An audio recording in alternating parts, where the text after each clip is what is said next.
So hello and welcome to the 7th episode of the Boar Hat Tavern Podcast, a podcast all about 7 Deadly Sins Grand Cross. I'm your host, Daz, and I'm joined today, as always, by the co-host of the podcast, Sandyy and Novage.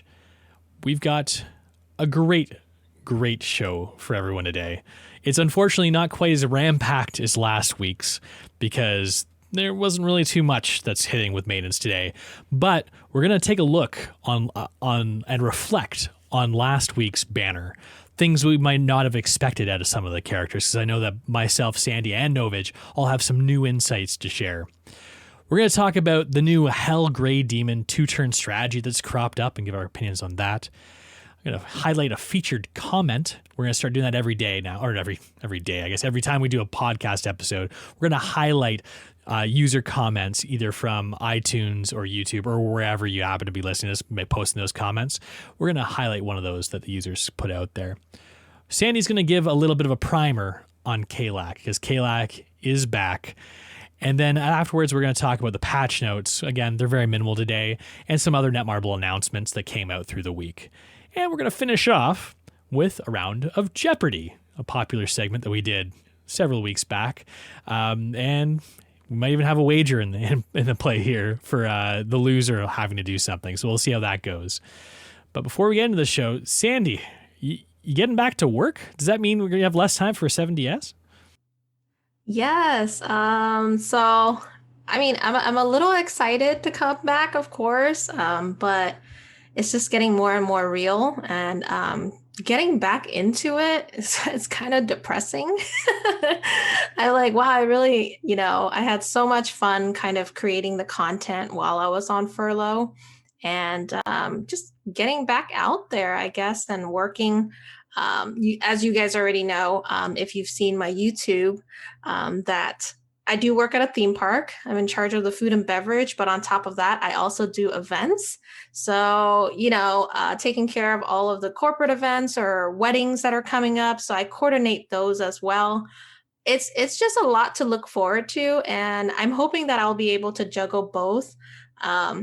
Starting to go back and creating those videos for my YouTube again, just trying to make myself a schedule. That's what I've got on my mind.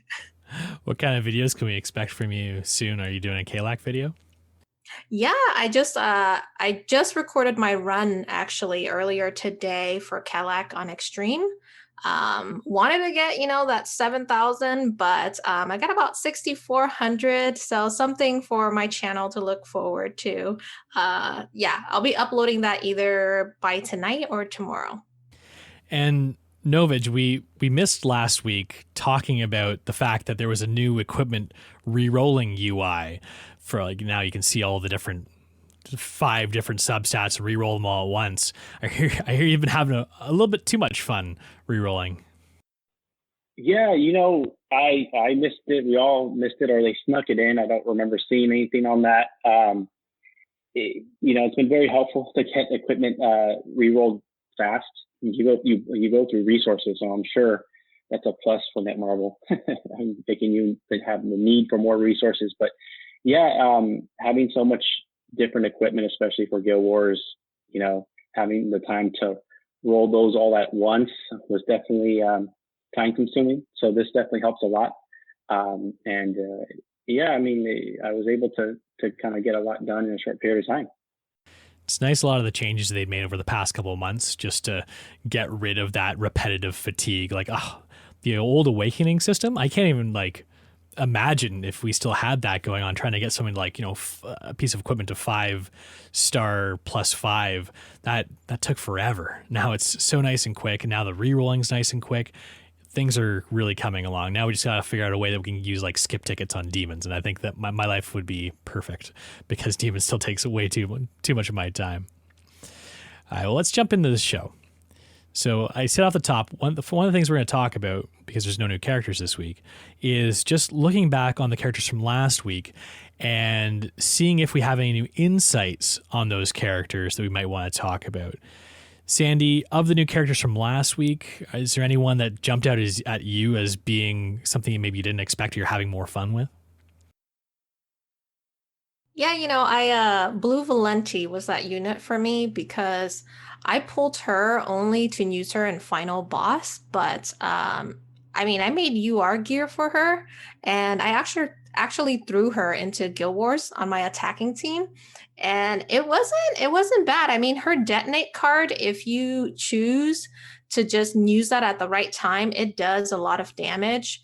And her passive, disables those recovery skills. So when you're running into, the drolls out there that gives the buffs, there's, you can't lifesteal. It was pretty fun actually, using her outside of what she was meant for, which is just final boss. But I do feel there's a little bit of something that's missing for her to be more utilized, I would say, like in PvP or, in any other PvE, right, Daz? Have you used her at all? I didn't pull her. Oh. So no, I guess the answer to that question is no, I haven't used her. I've just been like on cruise control for final boss. I'm not even like worried about getting a high score. I'm just going to get the rewards, try and squeak into the top 5%, which I think I'm sitting around 3% right now. So I'm doing okay there, but I'm not looking at the top of the leaderboard like some people we know here, Sandy. But yeah, it's really fun going into PvP with off meta units, because I feel like it just confuses people sometimes. They have no idea what to expect if they don't see the glue eaters or the ones of the world. So, kudos to you dusting off Blue Valenti and bringing her into PvP. How about you, Novage? Anyone jump out at you from last banner that you pulled and getting different usage out of than you expected? Yeah, I pulled a couple versions of Blue Dairy, and wasn't the unit that I actually wanted to test out. Since I got those, I upgraded her alt level, super awakened her, and I took her to ungeared PvP. And I guess part of the reason why is because her cosmetics were already maxed out from Red Dairy for guild bosses and the other PvE content like demons you use her for. And I was actually surprised. It was actually really fun. I know her taunt isn't as good as Green Deanne, but it is fun using her. I think one of my favorite cards to use is the buff removal. I mean, especially if I'm running her with Green Gother and I rank her up once just to get a silver taunt in, so it lasts 2 turns. I get that silver card. Sometimes, I get another one upgraded, a gold one. It's amazing because her attack cosmetics are maxed as well. So it was kind of nice, a little different play style. Took her into Guild Wars too. I threw her on my defense team. Didn't do as well as I thought. It's kind of hard to depend on AI to kind of use the characters properly. But I switched her to my attacking team, and I was surprised. She was actually useful. I think that I could probably work her into a different team, but I was able to, she survived. She was my only character to survive after one of the fights. She went in against 4 units, and she survived and killed 2 of them by herself. So I was actually pretty surprised on that. Yeah, her passive can make her pretty strong. I know today we had someone go up against her a comp with that in Guild Wars, and it was tough to work around her passive because you end up getting alt disabled after attacking her 3 times, right? So, and not to mention she gets stronger, and it's a hidden stronger too because you don't see the buffs. So I'm sure a lot of people probably, like when you're playing a PvP, don't even realize she's getting stronger every time you attack her, and you got the taunt. You have to attack her too. Who are you running with in PvP, Novage? So in PvP, I tried a different set of characters. I know probably the best one that I found was using the one with her, along with Green Gother and everyone's favorite Goddess Liz in the back. So I had the most success with that team. But I definitely, since I'm having so much fun, I think that when Assault Melee comes long down the road, I'll probably take him out with her because, they seem like they work really well together, and it'd be kind of nice. It is nice to play off meta teams. You don't need to roll your eyes when you're playing the one. You're playing Blue Derriere. You're going off meta enough. You're allowed to play anyone you want with Blue Derriere, and you're hipster right there. And in terms of me, the character that I was not necessarily surprised by, but I was surprised that she was getting use, is Danafor Liz. And not in PvP by any stretch, but as I mentioned off the top of the show, there's a new 2-turn Grey Demon strategy that's been floating around with Danafor Liz. And I wasn't expecting that strategy to pop out at all until Baby Merlin came around, because Danafor Liz and Baby Merlin seem to have a good synergy there because you can get her cards up to gold really quickly and Merlin can just one tap each phase. However, everyone's using her with kind of like a pseudo Green King strategy. And I guess that just kind of segues into the next segment that we're going to talk about, which is this new 2-turn strategy. Perfect segue. That's why we put it right there.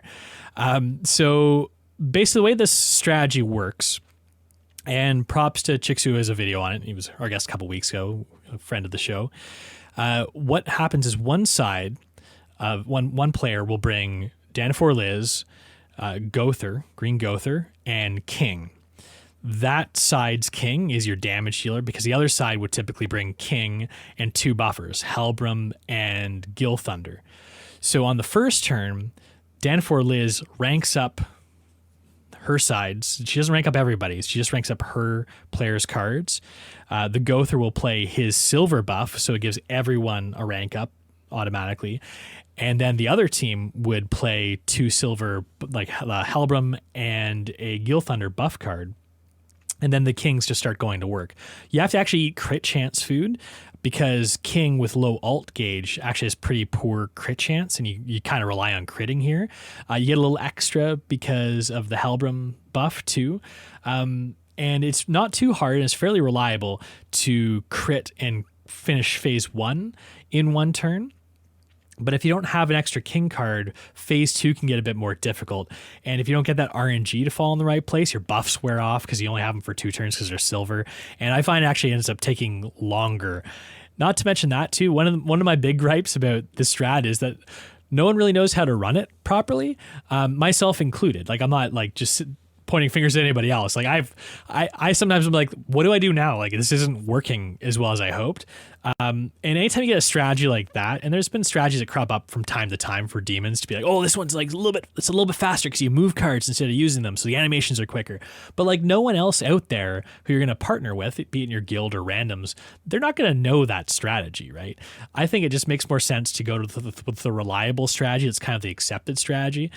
Go with your Green Kings, or maybe your Liz Alt Rush if you're still doing that, and get it done in 4 turns. It doesn't take much longer, but just that confusion of having to reset up your gear because you see the other person using Danafor Liz, that's just my gripe for the week.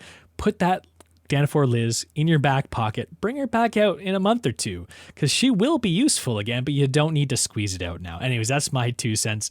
Sandyy, Novage, I guess Sandyy, you mentioned that you tried it out a couple times. What was your take on it too? Am I off the wall here? Am I crazy? Do you like the strat? Yeah, so I knew of the strat, but I didn't pull her on the banner, unfortunately. I got everybody else, but just not her. And our guildmate, Sneaky Steels, he actually invited me to a Grey Demon, and he had Danafor Liz. And, I kind of tanked it on the first one because I was used to using the Green Liz, Green Escanor, Green King strat. But after changing to, the Gilthunder and the Helbram that's needed to support the other team, it went by quickly. I would say that strat is more for like if you're only doing your demons for your dailies and inviting your guildmates, then yeah, definitely that's quick, reliable strat. But otherwise, if you're taking randoms and you're just trying to hoard those cosmetic enhancement upgrade things, I don't know if it's going to become, mainstream enough now. Definitely the Baby Merlin, like you said, Daz. I think that's the route to go. So I'm gonna wait for that too. I'm not gonna pull her just for grace. That's like the only reason I want to pull Baby Merlin. Well, not the only one. She's pretty darn cute too, but I definitely want to get her for Grey Demons. Novage, are you gonna be running this Danafor Liz strat? Have you tried it out at all? I actually have not tried it yet. I've been wanting to try it because I actually did pull her, but I haven't really had the time to give it a try. But maybe if later in the week, since we'll get to it, but we get double rewards for the host this week, so we could do some runs. Spoiler alert, you're going to be disappointed. Moving on to the next section, what we're going to start doing now on the show, because we're actually getting a lot more comments and stuff as our show is growing, is we're going to feature a comment from a listener or viewer, or whatever you want to call our audience, every show. So we just pick one at random that seems to kind of be appropriate from YouTube, Apple Podcasts, Google Play, wherever you happen to leave these reviews or messages or whatever. And we're going to feature on the show and maybe chat about it a little bit. So Sandy, there is one featured comment from YouTube that we wanted to talk about today. What's that one? Yeah, so this is from, shout out to Clark Boatwright. Thank you so much for just commenting on YouTube, that forum. And Clark said, best episode yet. Great guest this week. That's for the Chick video. Thank you, Chick, for starring. And Clark says, I, for one, was not so excited about T1. I pulled him at 360, saving the rest for new Valenti banner. She is going to be killer. And that's coming from Clark Boatwright on YouTube. So that's a good question. That kind of leads into the next discussion here. First off, who do you guys think's coming next? I think it's kind of split. A lot of people are like, well, we think the blue Valenti banner is coming. A lot of people are like, well, we think the Assault Meliodas banner is coming next week. Novage, do you have any kind of thoughts, conspiracy theories, anything like that you might want to share with us? I want to say that and hope that Assault Melee comes next week so I could pair him up with Blue Dairy. But I have a feeling that it might be the Valenti one. I've seen posts here and there, and it kind of seems a little, in a sense, that the direction that they would probably go at this point. Not saying that Assault Melee isn't coming in a short time. He's probably coming after. I feel like a lot of people are talking about skipping the blue Valenti banner. I know she's a fairly powerful unit in her own right, maybe not game breaking, meta changing, but she is a strong unit. Are you planning on pulling for her? Again, you got to save those gems maybe, right? Yeah. It's almost how you mentioned how you described the one, right? Enough people talk about it, or you see enough people on YouTube kind of push it. It's like you want it, but you don't know why. I think she looks like a really fun unit, cool unit. I haven't had a chance to watch too much videos, but again, it's that hype of a new Valenti. And at that time, there hasn't been a new Valenti out in a long time. I know we just got one, so it'd be interesting that they would drop the other one right away. Did I keep saying blue Valenti? Because I meant the new green Valenti. AC Max, thanks for correcting me if that's what that was. My brain, I'm about to turn 40, and apparently your brain just goes to mush the closer you get to 40, and I think that's what's happened here.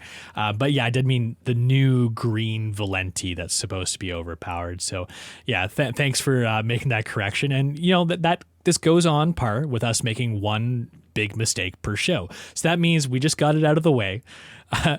Sandy, so green Valenti, is that someone you're going to pull for? Or are you going to save those valuable gems for the Merlins and the Assault Meliodases of the world coming up? I went ahead and I used a lot of my EDD money just for this banner, and I think I'm gonna have to save the gems. I can't just spend money like that. I mean, I will pull on it, but that's me saying I'm gonna pull maybe 3 times, just for 90 gems and see where it gets me. I'm hoping that I just get even one copy just to try her out, but we'll see. I think this might be one of those cases where a lot of people did fall into the bait banner that we just got. I guess if you want to call it that. I mean, it's aren't horrible, but I think it still was a bait banner, giving us fully awakened level 80 characters for your box, 6 new ones right before Assault Meliodas potentially comes out in a couple of weeks.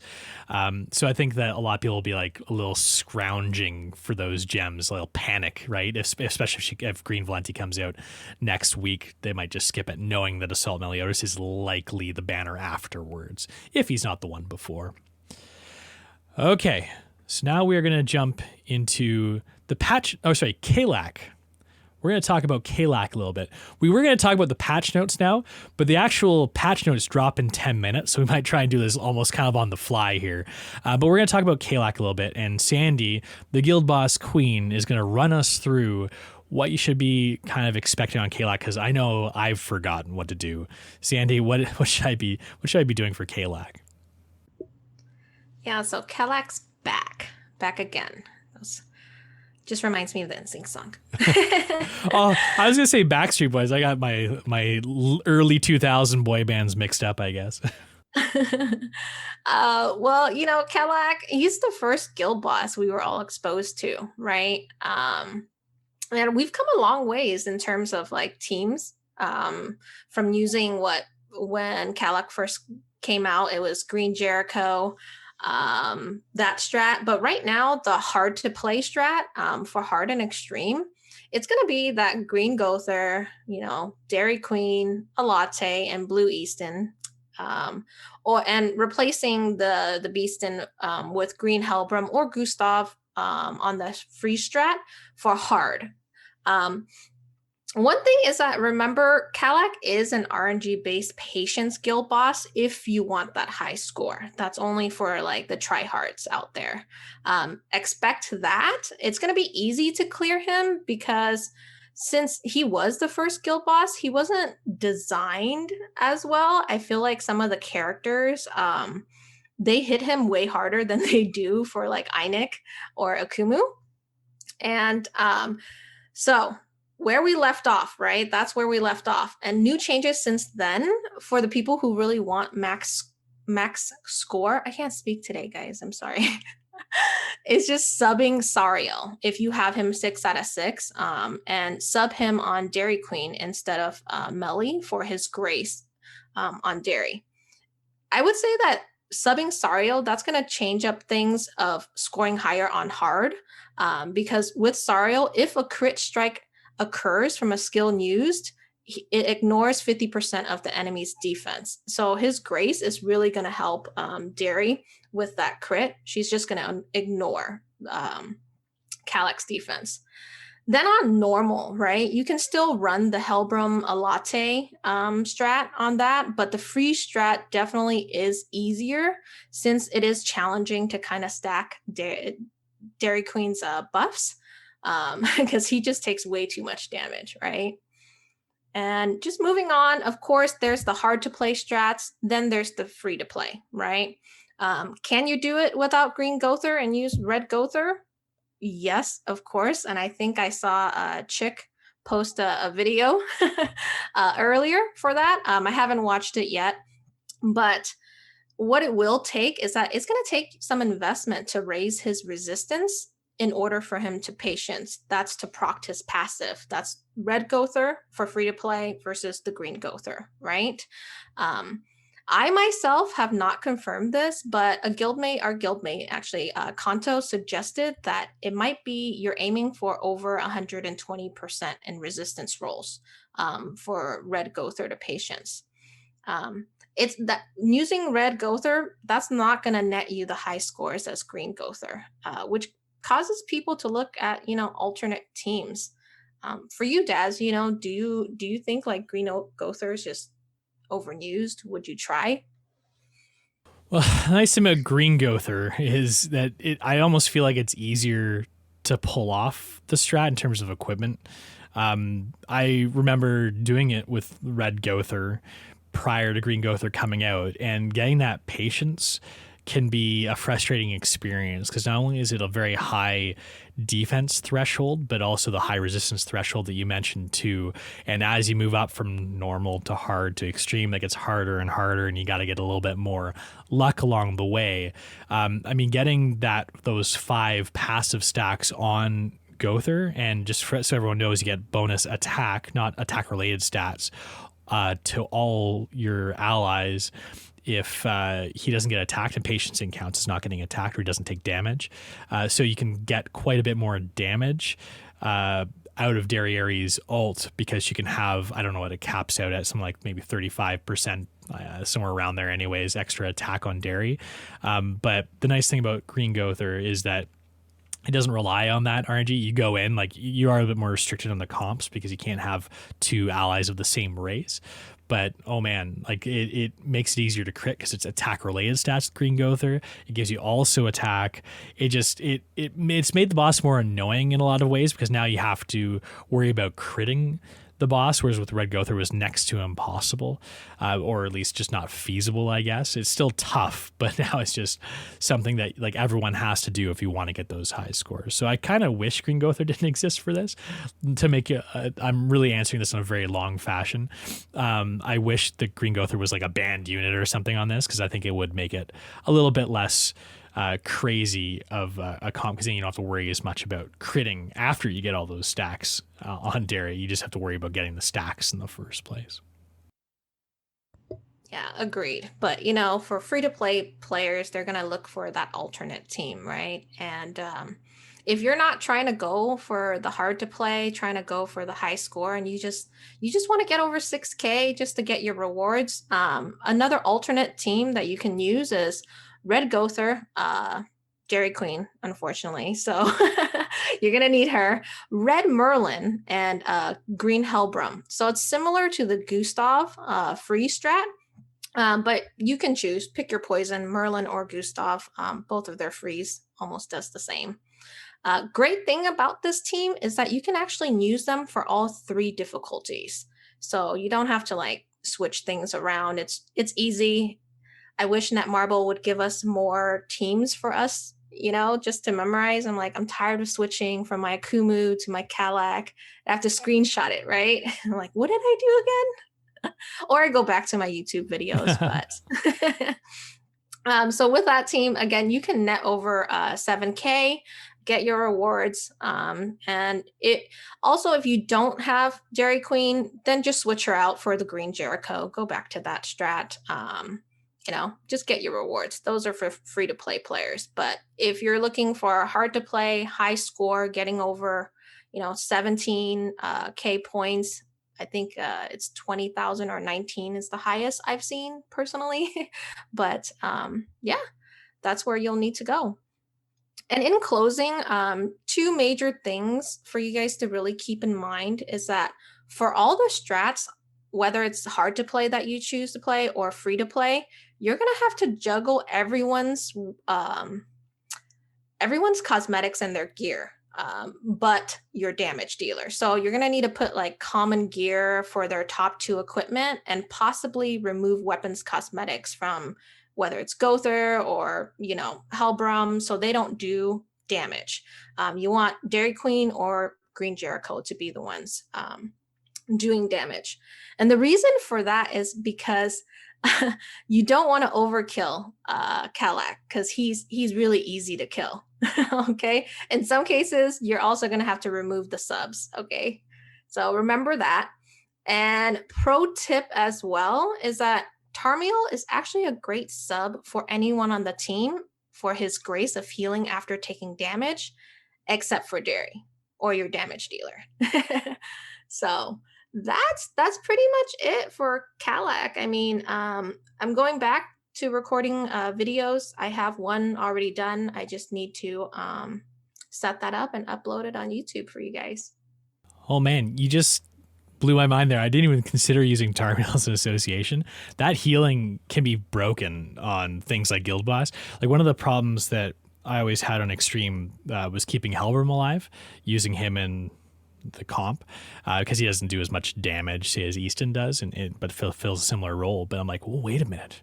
Maybe I can just toss Tarmiel in there now, right? And then you get that healing up, and maybe it'll help him stay alive. And because you don't care about their, like you said, Sandy, you don't care about their attack, right? Like, no, you don't want them to have any attack. So having a bad associate isn't, maybe a low alt level associate, because I only have like a 1/6 Tarmiel or whatever, isn't the end of the world, right? Oh, I'm excited. I'm itching. I gotta go back and like try and fix my scores. Okay, so what we're gonna do now is, it's actually, if you're watching this live, the patch notes are literally dropping this very moment. So what we're going to do instead is we're going to go into instead of covering the patch notes, we're going to do our game first, jump back to the patch notes and cover those. But right now, what we're going to do is we're going to jump into the fun segment for our show. And this is the Jeopardy game. It's 7DS related Jeopardy style game show. We've got Sandyy and Novage are going to be the contestants. I'm going to be the Alex Trebek or whoever is going to take his place, I guess, down the road for this segment. And it's gonna be a lot of fun. I think Sandyy and Novage have a little wager on the line too. Novage was a little hesitant, but Sandyy was all for it. So Sandyy, what's on the line for the winner, or I guess for the loser, depending on how you look at it? So, I mean, some of us have already seen it, right? The Bond Forum post reward. Some of you guys might have already done that. But what it is, I mean, upload a screenshot of a Bond. They didn't say which Bond. That's equipped with the full Final Boss Bond costume set. So the weapon, cosmetic, and outfit to the official event board in the official 7DS forums. And whoever is the loser is going to have to do some cosplay.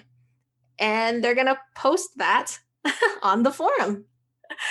It'd be really funny if Netmarble chooses us and it's like, okay, here's your 50 free anvils for doing that. We'll make sure to post it on Instagram and Twitter too, so make sure you follow us there if you want to see either Sandyy or Novage in their final boss Bond getup. But either way, this is going to be fun. So if you haven't seen Jeopardy before or understand how it works, I'm going to ask an answer, which is like the opposite of the question, right? And then they have to come up with what the question is for that answer. I don't know why they ever came up with that form. That's the way it is. We only have 2 categories, so they can choose dollar values in those categories. It can be $200, $400, $600, $800, $1,000 questions. If they get it right, they get that much money in their bank. If they get it wrong, they get negative that much money in their bank. Last time, I made this way too hard, and we ended up with Sandyy was way in the hole, so hopefully that won't happen this time around. And then once we're done, we'll have a final Jeopardy segment, which will be a question outside of those categories where you can wager as much or as little as of the money that you have in your bank that you'd like. So the categories that we have for the game today is Color Me Impressed and One Hit Wonders. So Sandyy, you lost last round, which means you get to go first here. What question would you like to take off the board? Let's start with One Hit Wonders for 400. I like it when people just like go for random ones. So One Hit Wonders for 400 in no particular order. You guys ready? Okay, so by the way, One Hit Wonders are characters that only have one traditional use. So the only confirmed use of this character is arguably to slowly farm books overnight. Oh, come on, guys. This shouldn't be a hard one. The only use of this character is to arguably... Okay, Novage is buzzing in. Who is it? You're on mute. So... I get a second chance. Yeah, you can rethink that answer. What is Red Gilia? No, negative 400 for Novage. Sandyy, you going to take a stab at it, or are you going to take this nice lead at 0 and move on to the next question? I'm just having a brain fart, so I'm gonna take no go. Green Griamore. He was often used for farming books overnight because he was just like the slowest dude at attacking people ever. Apparently, I was the only person here who used that strat. Sandyy, I feel like I was going to make it easier, but apparently not. But you know what? You still got control of the board. What do you want to go with here? Okay, let's move on to Color Me Impressed for 800. Okay, this one is an easy one. You better both get this, so make sure you get the hand or the buzzer ready.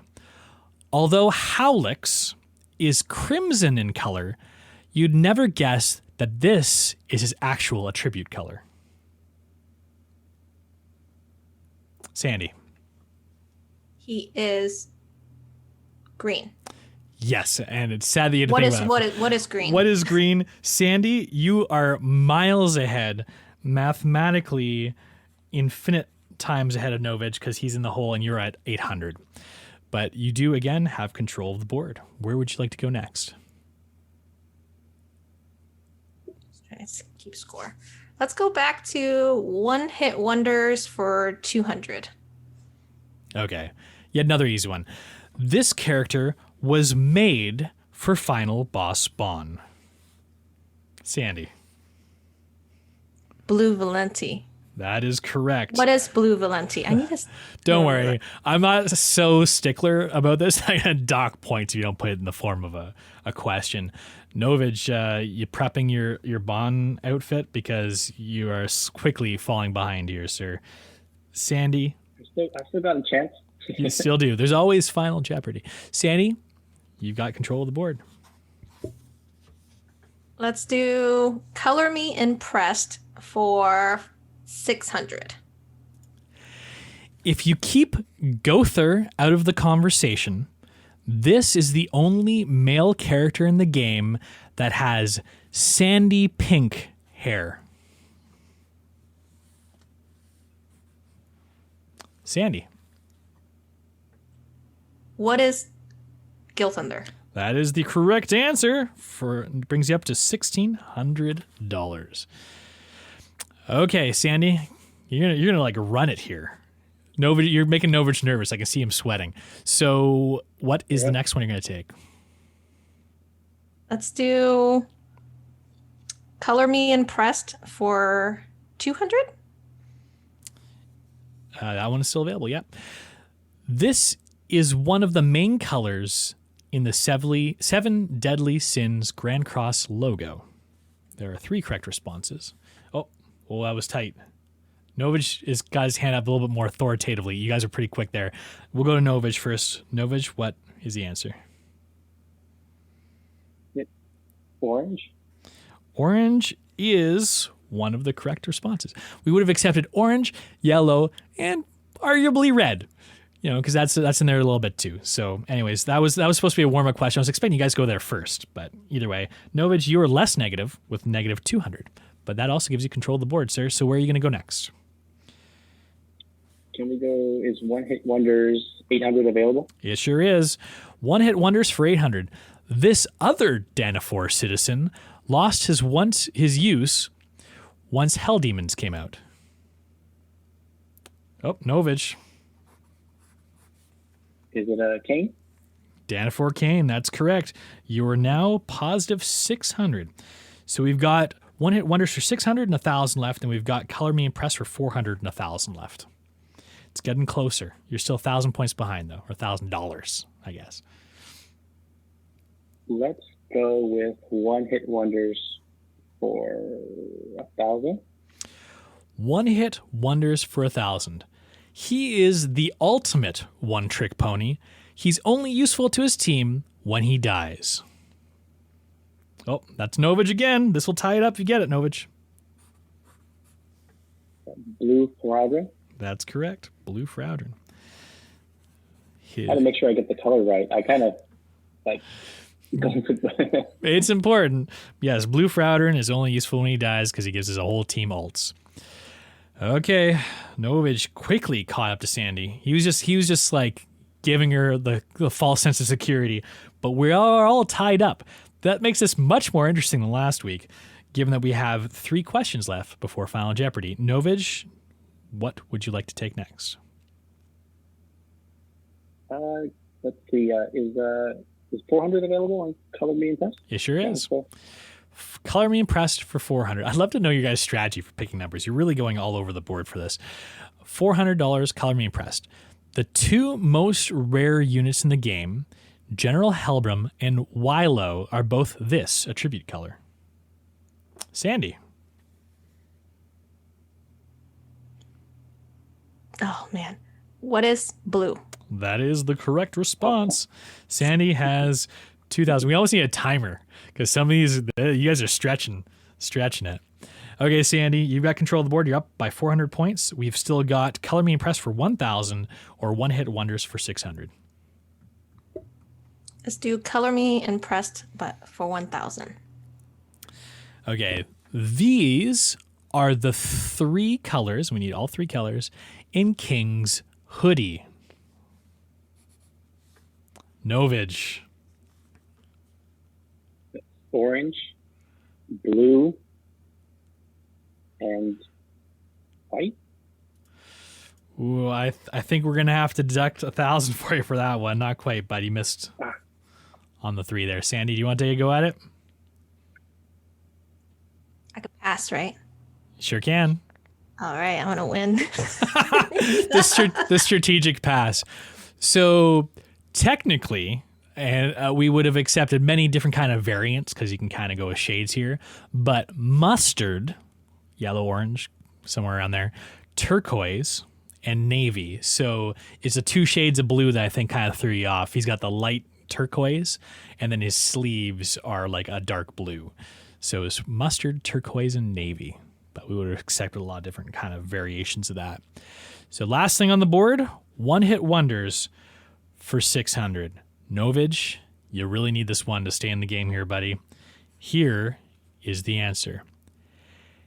His shock and awe took out final boss Deanne like she was nothing. Sandy? I can't say his name. What is Zaratras? Zaratras. We'll give you that one to you, Sandy. So we're putting you up to 2,600. So for Final Jeopardy, Sandy has 2,600 and Novage has 600. We're going to go with a little bit of the honor system here. Novage, we'll let you bid up to 2,000 if you so choose, just to make it a little interesting. So think in your head what you're going to wager, and then just be honest. We trust you guys here. We're going into Final Jeopardy. I'll give you 10 seconds or so, then we'll see what your answers are and what you wagered. The Final Jeopardy question. You guys got your wagers ready? Got them locked in your head? These are the 3 characters that provide a special association buff for Lost Fane Meliodas. So we're looking for the 3 characters that give Lost Fane Meliodas that extra set of bonus attributes when you set them as associates for Lost Fane Meliodas. Do do do do do do do. Okay, this is a tough one. So we'll see if either you get this one right. So again, we gotta work on the honesty here because we don't have boards to show. But Novage, we'll go with you first since you're in the hole. What did you wager, sir? I went with 2,000. 2,000. Okay, so this will bring you into a dead heat with Sandy. What was your response? So I want to say bond is an association for Lost Fane. You're really stalling for time here. God, I can't remember the other 2. I think that might be an incorrect response. Sandy, how much did you wager? I wagered 1,000. 1,000. So guess what? Even if you don't get this, you still win. So what was your response? Okay, so I remember. One is Liz Hawk. The other is, I believe it's Merlin. Incorrect, unfortunately. It's actually Bon, Liz Hawk, and Zeldris is the third one there too. Zeldris is the one that I typically use. I'm not sure you guys use for your Lost Fane Meliodas. Either way, Sandy, you came out with a commanding $1,600. Novage, you came in at negative $1,400. Boy, how the tables have turned. So what we expect to see before next episode is a forum post and on our Instagram and Twitter, Novage in final boss Bon attire. I cannot wait to see that. So how are we looking, Novage? Are we ready to kick off the patch notes? Yep. All right, so why don't you take us through the patch notes for the week? And we do have also some dev notes. And I guess we'll talk about the Final Boss Bon forum post as well. But start off with the patch notes, Novage, for us. Yeah, so still not much more than what was released yesterday. deathmatch hosts and clear rewards times too. So that's always nice when those come out. Partner up with someone and kind of just do your guys' your death matches together. Can always yield a lot more rewards on that one. They did kind of clarify a little bit more of the equipment enhancement material perks. Basically, if you saw that, they're allowing, or they give you a quest each day, and you kind of just have to use those items, and you pretty much get them back. So it's like 4 awakening stones you have to use today, and then you're gonna earn 4 awakening stones again. Or you use 4 hammers and you get 4 hammers back. This is kind of just encouraging people to use your inventory of stuff. You get it back right after. Get rid of the hoarders. Yeah. And of course, they're doing increased weekly event rewards. So a lot of the stuff that you do, you get daily throughout the week. How some of the dailies change a little bit. You're going to get a little bit more of those rewards, which is always nice, especially for the people that are, a few months into the game or just barely starting. Those rewards are always come in handy for upgrading your stuff. One thing that just came out when the notes came out was they call it an event called What is Love? And they're basically, it's going to be a community form event where, if you just participate in this, and basically by posting on their event form, you're going to get a Part 2 SSR ticket. So that's actually pretty nice. They're going to choose 30 people that actually post and submit with the most unique and interesting submission. They'll get 30 gems for that. And basically what the event is, there's 18 images that they posted on their form right now. It's different characters from the game. They're all female. And you basically just pick your favorite one, and then you post on the form. You have to make sure that you post on the community forum section that says love event. They said they won't count if you post on any other of the forums, but yeah, it's nice. You just follow instructions, make sure that you follow that, because they said that you won't be considered if you don't follow the instructions. They were very clear on that. So I would recommend checking out that page so you get a little bit of idea of what it is. And they have 18 cool new photos. I mean, people could just use them as their phone wallpaper or something if they like those images. What do you think about that event, Daz? Is that something different that they normally do?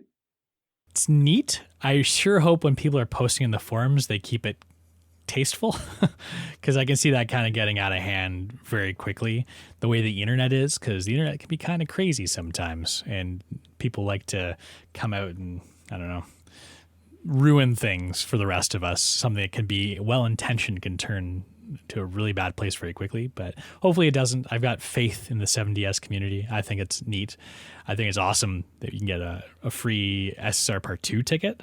That's a pretty substantial reward. Usually you get something far less. 50 anvils isn't necessarily far less, but I feel like you don't get too much. So I think it's a nice little addition. And then one of the other ones, I kind of hoped that there was a new boss that was coming out or something, just to kind of throw some more PvE content. But it's a new battle event. It's basically like in the special dungeon section, you could do 5 of them a day. It's called Operation Relocate Hide and Seek, and just various rewards from that. Nothing major. And then I'm sure everyone's happy to hear this.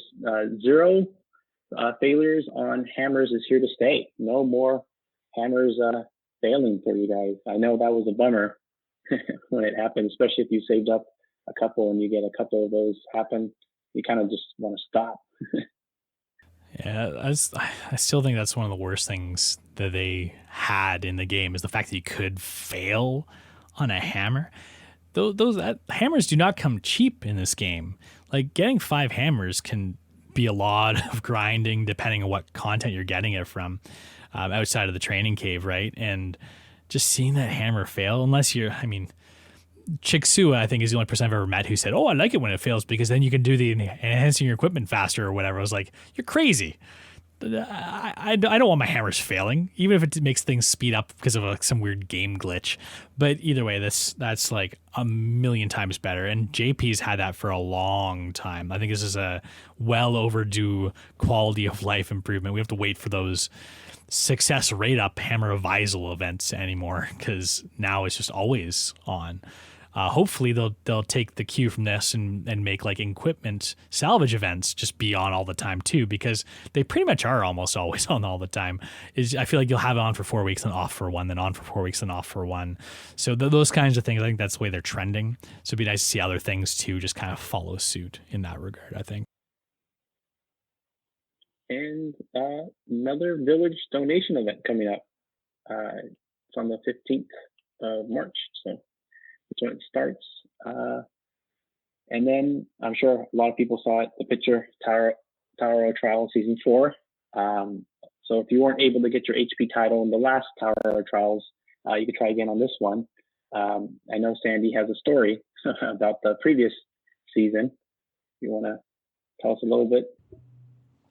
Yeah, so don't be like me. I think this one is the one with Slater, and yeah, I wanted to make a video for my viewers, and I ran in there and I didn't die in the first stage. So I completed it with, the 3 SR characters and everything, and I didn't get my title. So I am looking forward to this. I'm going to get my HP title this time, and I will put out a video. Yeah, I think I'm one short too. I just need to finish the final stage on my first attempt. And if I do that, and it sounds like this is probably one of the easier ones to do that kind of thing on, I will get the HP title as well. I think a lot of people will be getting the HP title here. But the one big takeaway, and Sandy kind of like ran into it last time around, is that some of these HP title requirements directly contradict each other. So you have to make sure you kind of plan things out in advance, know what all these title challenges are, because getting extra 4% HP when you eat HP food can be really big for a lot of PvE content and PvP content too. Like it's a useful food in a lot of different situations. So there's some that are really easy to get, but you just have to fail a lot to get them, right? They're kind of annoying, but then there's ones where you have to pass the final stage without on the first try, and there's one where you have to die 20 times in the final stage. So you can't do those ones on the same rotation. The fact that these towers of trials only come around once every month or so, or maybe even more, you got to really make sure you're thinking about what you're doing going in. And this is one of the easier ones. So if nothing else, this is probably the one where you can knock off a couple of the harder challenges, like clearing the final stage in your first go, or clearing the final stage with 3 SSR characters. So just keep that in mind. I'm sure there's gonna be a ton of YouTube content out there, people getting these off with 3 SSR characters, or coming up with strats on how to defeat it. Yep.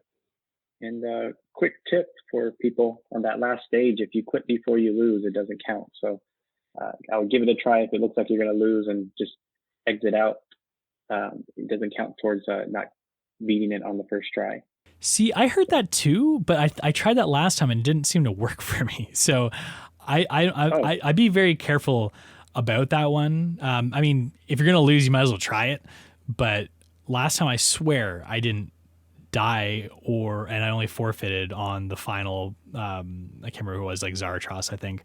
And I still didn't get the bit for it. So it's an unconfirmed thing, but it's definitely something that's been going around. So take it with a grain of salt. But if you're gonna lose, might as well just forfeit. You never know. Maybe you'll get the reward. They fixed it. They could have fixed it, because the very first one I actually went all the way through, but I quit before I failed on it was Escanor. So I got the clear by going through the tower once all the way. But even though I didn't really only use one time each battle, so we might have fixed that. It brings up a bigger problem, which is that they don't explain the frickin' challenges sometimes, which they really need to do, make it a little bit more clear, the wording on it, just so like people know what to do to get them, because it's frustrating. Sometimes you go through Reddit, you get conflicting stories. Like here, like Novage saw it one way, I saw it the other. Who are you gonna believe? Internet, I don't know. Probably Novage. He's a little bit more reliable than I am, but still, like, just the fact that we don't know is frustrating, and you seem to get different, even like anecdotal evidence, right? So, anyways, it is what it is. Take it as you will. Yep. Speaking of Tower Trials, they're bringing the Tower of Disaster back at some point, not in this patch, but definitely down the road from the dev notes. They talked about also Final Boss Escanor coming in March, at some point. So he's close. And if any of you guys pulled blue mono from this banner, she's definitely made for that fight. I mean, her passive is very helpful just to do damage, and she also removes buffs. And it's pretty much if you pulled a couple of her and you were looking for someone else and you're kind of bummed out, hey, you might already be prepared for that battle. Are you excited for Escanor, Sandy, or Daz? What do you think, Sandy? I pulled blue mono. So I am excited to fight Escanor. I feel like Escanor can only face himself, so I don't know if the one is going to be going in there, but yeah, I like the final boss. I think the exchange shop gives pretty good items.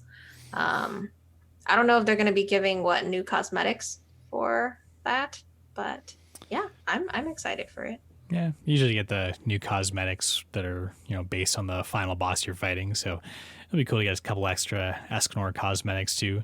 I doubt that they'll be for the one. They're probably just for, your green, red Escanors of the world. But hey, can't really complain about free cosmetics, as that's one big gem sink if that's something you do typically invest in.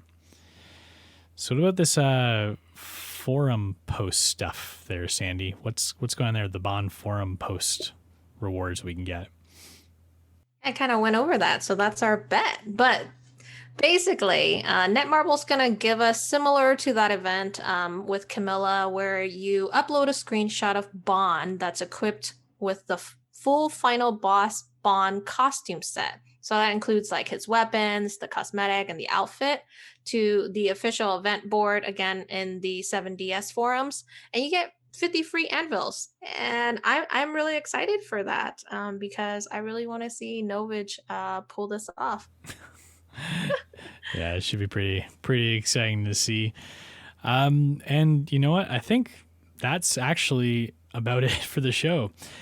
So this is where we'll kind of start winding down. Thank you, everyone, for joining us today at the Boar Hat Tavern, a 7 Deadly Sins Grand Cross podcast. We stream the show live on our Twitch channel, twitch.tv/Boar Hat Tavern, every week on Monday nights at 9:30 p.m. Pacific time, which is typically 30 minutes right after weekly in-game maintenance starts. Sandy, we talk about it every show, but you have a YouTube channel. Where can folks find you on YouTube if they're looking for strategies on how to run Kelak or Guild Boss or whatever it happens to be that you're producing content about?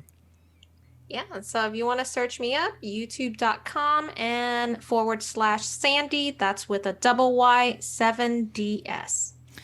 All three of us, myself, Sandyy, and Novage, were members of the Global Guild Denied. It's part of the Scoundrels Alliance. If you'd like to come out and hang with us, or maybe even join our ranks, you can poke your head into our Discord. The link is in the description of every video we do and every podcast we release. If you'd like to get in touch with us, you can email us anytime at podcast@boarhattavern.com. Or you can follow us on Instagram or Twitter at Boar Hat Tavern. You can subscribe. Oh, blah, blah, blah, blah, blah. I'm so bad at this. It's such a tongue twister sometimes. You can subscribe to our podcast on Apple Podcasts, Google Podcasts, Stitcher, or wherever you happen to find your podcasts online. You can also find our show on our website. Again, we keep talking about updating this website, but we still haven't. BoarHatTavern.com. It's like an embarrassment to websites. But you know what? If you really need to watch it, you can go to BoarHatTavern.com, but I'd recommend you don't. It might actually break your web browser. It's so bad. But anyways, BoarHatTavern.com is our website. And we'd also like to thank a few people. Madeline Marois for crafting our killer logo for the podcast.